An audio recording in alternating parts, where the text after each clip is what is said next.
Today, we will get to learn with IKEA and how it enables a more sustainable living for Filipinos and their commitments and actions to support the IKEA global ambition to become more people and planet positive. In our sustainability commitment, we have very important pillars. We have healthy and sustainable living is to inspire, enable the many people to live a better everyday life, to offer sustainable products and products that they are energy saving. Here in IKEA, we actually want to have a positive impact in people and our planet. It's not only us co-workers working here in IKEA, but also our suppliers and basically the whole value chain.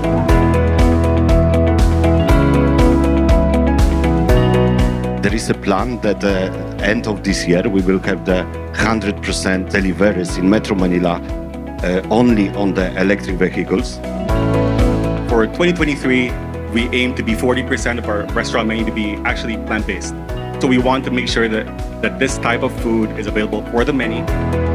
We need to remember that sustainability is not a project; it's a ways of living, a ways of working. This is something that will continue more and more and more because we have one Earth and we need to take care.